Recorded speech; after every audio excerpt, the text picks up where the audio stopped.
জয়গুরু। একটি মায়ের ঘটনা বলার জন্য আমি আজকে ভিডিওটি করছি। একটি মা, সে ছোটবেলা থেকেই ঠাকুরে দীক্ষিত, ঠাকুরকে তার মতো করে ভালোবাসে, ইষ্টভৃতি করে, সৎসঙ্গে তার মতো করে যুক্ত থাকতে চেষ্টা করে। ওই মায়ের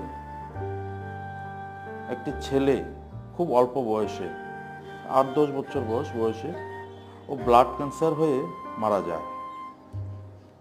স্বাভাবিকভাবেই এই সন্তান হারানো ব্যথায় মাটি বেশ কিছু মাস শোকে মুহ্যমান ছিল। তার জীবনের স্বাভাবিক গতি স্তব্ধ হয়ে গেছিল।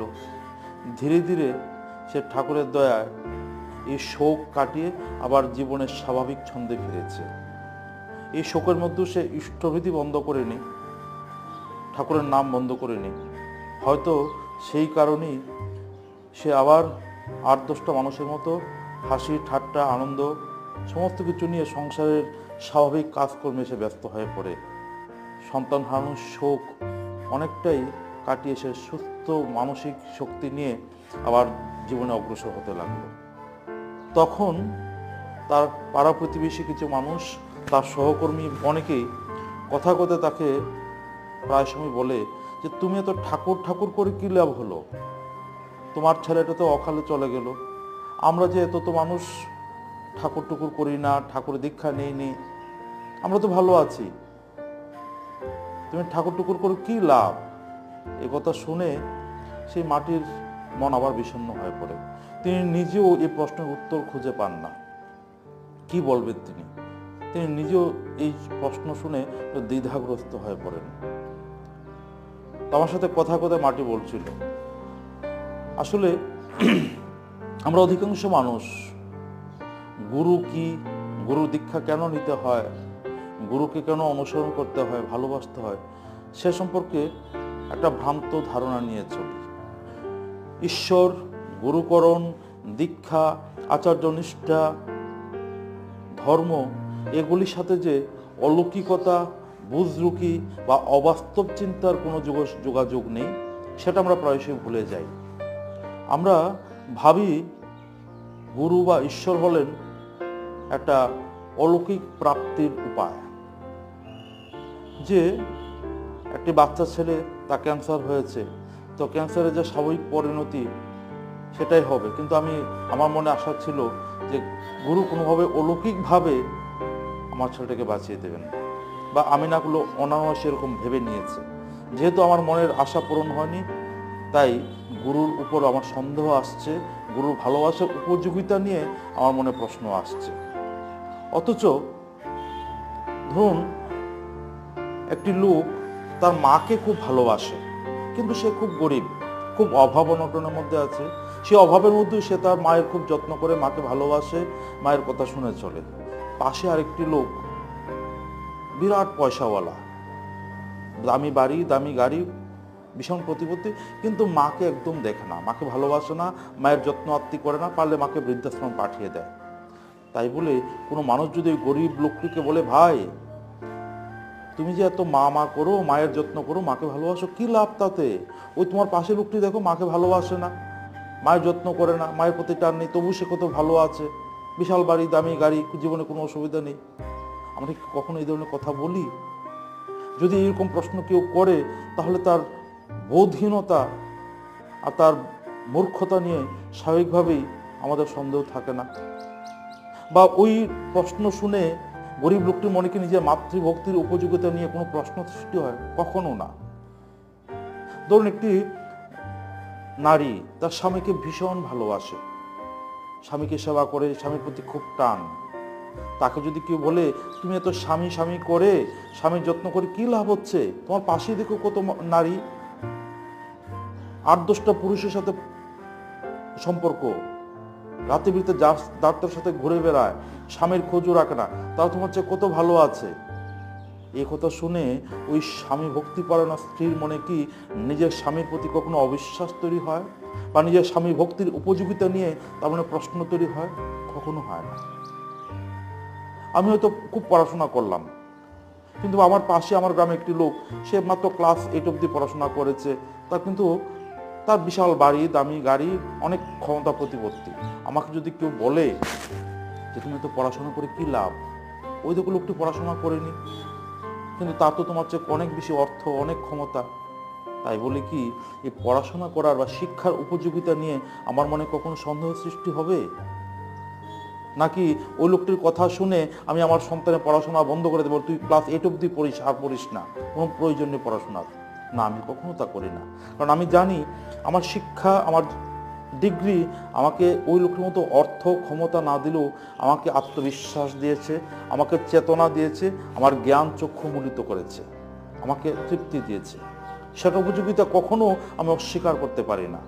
আমি দরকার হলে আমার সন্তান যদি আবার জানি যে আমার সন্তান চাকরি পাবে না, অভাব, তবু আমি তাকে পড়াশোনা করাবো। এই শিক্ষা একটা মানুষের জীবনে অত্যন্ত উপযোগী ব্যাপার, সেটাকে অস্বীকার করা যায় না। তাহলে দেখা যাচ্ছে আমরা কখনো স্বামীর প্রতি ভালোবাসা নিয়ে প্রশ্ন তুলি না, যে স্বামী তোমাকে সমস্ত সুযোগ সুবিধা দিতে পারছে না, জাগতিক সুখ দিতে পারছে না, তবু তুমি কেন স্বামীকে ভালোবাসছো? কোনো মাতৃভক্তি নিয়ে আমাদের প্রশ্ন তুলি না, যে তুমি মাকে তো ভালোবেসে তোমার জীবনে কি লাভ হলো। শিক্ষকের উপযোগিতা নিয়ে প্রশ্ন তুলি না, কিন্তু গুরুর প্রতি ভালোবাসা নিয়ে, গুরুর প্রতি টান নিয়ে আমাদের মনে একটা দ্বিধা তৈরি হয়। আমাদের মনে একটা প্রাপ্তির আশা থাকে। অধিকাংশ মানুষ আমরা আসলে গুরুকে ভালোবাসি না, কোনো একটা প্রাপ্তির প্রত্যাশা নিয়ে গুরুকে পূজার ভান করি। ঠাকুর বলেন ভালোর ভ্যালু ভালো, এই ভান করতে করতে গুরুর প্রতি টান সৃষ্টি হয়। কিন্তু সমস্যা হলো, যখনই আমার সে প্রাপ্তি ঘটলো না, আমার একটু জীবনে একটু বাধা আসলো, একটু বিঘ্ন আসলো, অসুবিধা হলো, তখন আমার প্রশ্ন তৈরি হয় যে গুরুকে ভালোবাসে কি লাভ? তার কারণ আমি মাকে যতটুকু ভালোবাসি স্বাভাবিকভাবে, একটা স্ত্রী স্বামীকে যতটুকু ভালোবাসে, গুরুকে আমরা সেই স্বাভাবিক ভালোবাসাটুকু ভালোবাসতে পারি না। তার সাথে আমাদের একটা দেওয়া নেওয়ার সম্পর্ক তৈরি করতে চেষ্টা করি, যে তিনি আমাকে অলৌকিকভাবে কিছু একটা দেবেন, আর তার বিনিময়ে আমি তাকে সেবা দেব, পূজা দেব, কিছু একটা করব। আসলে গুরুর সাথে আমাদের সম্পর্কটা এরকম নয়। গুরু হলেন ঈশ্বরের সাকার মূর্তি। ঈশ্বরকে তো আমরা চোখে দেখতে পারি না, তিনি আমাদের সামনে আসেন না, কিন্তু গুরুর মধ্যেই ঈশ্বর থাকেন। গুরু ঈশ্বরের প্রতিমূর্তি। মা বাবা আমাকে জন্ম দিয়েছে, শিক্ষক আমাকে শিক্ষা দিয়েছে, পরিবেশ আমাকে পোষণ দিয়ে আমাকে বড় করেছে। কিন্তু একবার ভাবুন, আমার যেদিন জন্ম হয়েছে, মাতৃভূমি গর্ভ থেকে যেদিন আমি ভূমিষ্ঠ হয়েছি, জন্ম হওয়ার সাথে সাথে আমি মায়ের বুকে দুধ পেয়েছি, আলো পেয়েছি, বাতাস পেয়েছি, অক্সিজেন পেয়েছি, জল পেয়েছি, মা বাবার স্নেহ ভালোবাসা যত্ন পেয়েছি। তা কোনো একটা যদি না থাকতো, বাতাসে অক্সিজেন যদি 20% না থেকে 10% থাকতো, বাবার মায়ের বুকের দুধ যদি আমার জন্মের সাথে সাথে না এসে জন্মের 3 মাস পরে আসতো, জল যদি দূষিত থাকতো, তাহলে আমার বাচ্চাটা কিভাবে সম্ভব হতো? ঈশ্বর কিন্তু কাউকে দিতে কার্পণ্য করেন না। আমি ঈশ্বরকে মানি আর না মানি, ঈশ্বরকে ভালোবাসি আর না বাসি, ঈশ্বর কিন্তু তার দয়া অনবরত আমাকে করে চলেছেন। আমার জন্মের সাথে সাথেই তিনি আমার বাচ্চার সমস্ত লোয়াজিমা প্রস্তুত করে রেখেছেন। তাই আমরা ঈশ্বরতি নিবেদনের সময় ঠাকুরকে বলি, তোমার দয়ায় সকলেই পেয়েছি। তার কৃতজ্ঞতা জানিয়ে আমরা তাকে নিবেদন করি। তাই গুরুকে আমরা না ভালোবেসে থাকতেই পারি না। গুরুর প্রতি ভালোবাসা নিয়ে কোনো প্রশ্নই আসে না। তিনি তো আমার জীবনের আধার, আমার জীবন স্বামী। একটা পতিব্রতা স্ত্রী যেমন শত দুঃখের মধ্যে, কষ্টের মধ্যে, অভাবের মধ্যেও তার স্বামীকে ভালোবাসে। স্বামী হয়তো প্যারালাইসিসে বিছানায় পড়ে আছে, কোনো কাজ করতে পারে না, একটা করে রোজগার করে না, তবু সেই নারী তার স্বামীকে ভালোবাসে। নিজের রোজগার করবে, কষ্ট করবে, তবু স্বামীকে ভালোবাসবে। এটা তো প্রতিভক্তিপরায়ণা স্ত্রীর লক্ষণ। গুরু তো আমাদের জীবন স্বামী, এই জীবনে আধার। আমরা ভুলে যাই যে তার দয়াতেই আমি পৃথিবীতে বেঁচে আছি, তার দয়াতেই আমি পৃথিবীতে এসেছি। আমি ভুলে যাই, আমি ভাবি যে আমি আমার অর্থ দিয়ে, আমার ক্ষমতা দিয়ে সবকিছু আদায় করছি। না, আমি আমার অর্থ দিয়ে, আমার বাবার টাকা দিয়ে মায়ের বুকের দুধ কিনে নিই, আমি আমার অর্থ দিয়ে বাতাসে অক্সিজেন আমি ভরে দেইনি, আমি আমার অর্থ দিয়ে জল তৈরি করে নিই, ফসল আমার অর্থ দিয়ে আসে না, সেটা প্রকৃতি প্রস্তুত করে দিয়েছে। ঈশ্বর এইভাবে প্রত্যেককে পোষণ দিয়ে চলেন। ঈশ্বর গুরুরূপে আমার সামনে এসে দাঁড়ান। আমি যখন তাকে ভালোবাসি, তার বিধান মেনে চলি, তাকে অনুসরণ করি, তখন আমার জীবনটা সুনিয়ন্ত্রিত হয়। আমার জীবনটা সুগঠিত হয়। তাতে কি হয়? তাতে জীবনে ভুলভ্রান্তি কম হয়। আমরা জীবনে দুঃখ কষ্ট দুই কারণে পেতে পারি। একটা হলো যে আমার প্রবৃত্তিগত চলনার কারণে, আমি লোভর বশীভূত হয়ে এমন একটা কাজ করলাম যে তার ফলে আমি চুরি করলাম, সেটা জেলে গেলাম, সেটা একটা দুঃখ। আমি কামের বশীভূত হয়ে এমন একটা কাজ করলাম যে আমার সমাজে মান সম্মান নষ্ট হলো, সেটা আমার একটা দুঃখের কারণ হলো। এরকম প্রবৃত্তির বশীভূত হয়ে আমরা বিভিন্ন দুঃখ কষ্ট কারণ তৈরি করে থাকি। আরেকটা বিভিন্ন দুঃখ কষ্ট হতে পারে আমার প্রারব্ধ, পূর্বজন্মের সঞ্চিত কর্মফল আমার এই জীবনে আমাকে নানা দুঃখ কষ্ট কারণ হতে পারে। তো যেটা পূর্বজন্মে ঘটে গেছে সেটার উপর আমার কোনো হাত নেই, কিন্তু আমার ইহকালের উপর আমার হাত আছে। আর ইহকালকে সুরক্ষিত করার, ইহকালকে সুন্দর করার উপায় হলো এই গুরুর প্রতি টান, গুরুর প্রতি একাগ্র ভক্তি। আমি যতই গুরুর প্রতি একনিষ্ঠ টান ভালোবাসা নিয়ে তাকে অনুসরণ করি, তাকে যদি আমার জীবনে মুখ্য করে তুলি, আমার জীবন সুনিয়ন্ত্রিত হয়। এই বৃত্তি প্রবৃত্তিগুলি আমাকে পরিচালনা করতে পারে না, সেগুলি আমার নিয়ন্ত্রণাধীন হয়। আর কি হয়? আমার বোধ, আমার চেতনার উন্নত হয়, ভালো মন্দ বোধ জাগ্রত হয়, জীবনটা অনেক সহজ হয়। তার মধ্যে আমার বাধা আসবে, দুঃখ আসবে, ব্যাধি আসবে, মৃত্যু আসবে, কিন্তু সেগুলো আমাকে টলাতে পারবে না। এই যে মাটির সন্তান অকালে চলে গেল, নর্মালি একটা ছোট বাচ্চা যখন মারা যায়, মা মনে কতটা দুঃখ, কষ্ট, হতাশা সৃষ্টি হয়। বহু মা সেটা সারা জীবন বয়ে বেড়ায়। অথচ ঠাকুরকে ধরায়, যে মাটি ঠাকুরকে ধরেছে বলে সে কিন্তু এই কিছুদিনের মধ্যেই সমস্ত শোক বলে আবার স্বাভাবিক জীবনের ছন্দে ফিরতে পেরেছে। সে এখন সৎসঙ্গে যায়, ইষ্টবৃদ্ধি করে, ঠাকুরের কথা বলে, ঠাকুরের কাজ করে। সেটা ঠাকুরকে ধরেছে বলে। তার সন্তান অকল যাওয়াটা আটকানোর তার ক্ষমতা ছিল না, কিন্তু সে ঠাকুরকে ভালোবাসার তার অধিকার আছে, তার ক্ষমতা আছে। সে ঠাকুরকে ভালোবেসেছে, ঠাকুরের বিধান মেনে চলেছে, তাই মানসিকভাবে সে ভেঙে পড়েনি, জীবনের গতি তার ভেঙে পড়েনি। সে আবার স্বাভাবিকভাবে জীবনের ছন্দে ফিরে এসে জীবনটাকে আবার এগিয়ে নিয়ে যাচ্ছে। এটাই তো ঠাকুরের দয়া, ঠাকুরকে ধরা এটাই তো লাভ। এরকম বহু মানুষ। কিছুদিন আগে আমাদের আগরতলা মন্দিরে পুরোহিত সদ্য শ্যামলদা দেহত্যাগ করলেন। 6-7 মাসে ওনার ক্যান্সার ধরা পড়ে, অনেক অ্যাডভান্স স্টেজ।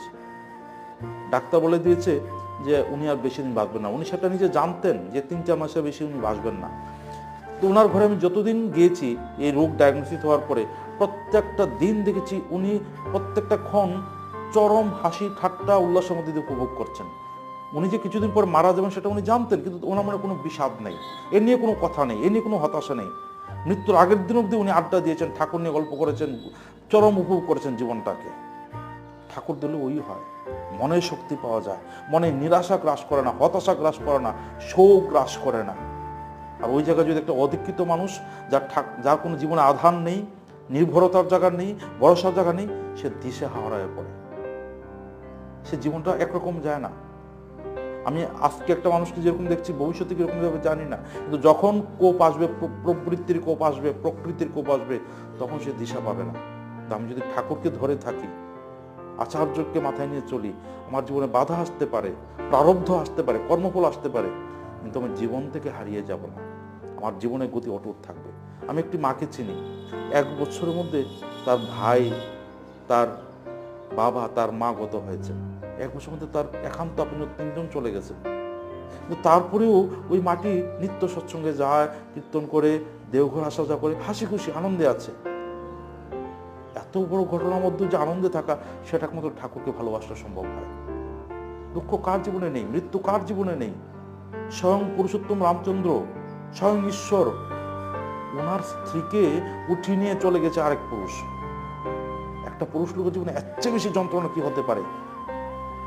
ভগবান রামচন্দ্রের জীবন যতটুকু দুঃখ কষ্ট ছিল, তার সামান্য পরিমাণ যদি আমার জীবনে থাকে, আমি সহ্য করতে পারবো না। ভগবান শ্রীকৃষ্ণ পুরুষোত্তম, অথচ তার জীবনটা কতটা যন্ত্রণা, কতটা অপমান, কতটা লাঞ্ছনা মধ্য দিয়ে কেটেছে। শেষ কিনা এক বেদ তাকে তীর দিয়ে বধ করে দিল। কেউ প্রশ্ন করতে পারে যে পুরুষোত্তম, ঈশ্বর পুরুষ, কি লাভ হলো? তাকে তো তীর দিয়ে মেরে ফেললো। ভগবান রামকৃষ্ণদেব ক্যান্সারে মারা গেলেন। স্বামী বিবেকানন্দ এত অল্প বয়সে তার অকাল মৃত্যু হলো। তাই এই মৃত্যুটা অবশ্যম্ভাবী, কিন্তু আমি যতদিন বাঁচলাম, ততদিন কিভাবে বাঁচলাম, সেটার উপর নির্ভর করে আমার জীবনটা কতটুকু দামি। তাই গুরুর প্রতি বিশ্বাস থাকলে, তাকে মাথায় নিয়ে চললে, এই যতদিন বাঁচি আমার জীবনটা আমি উপভোগ করি।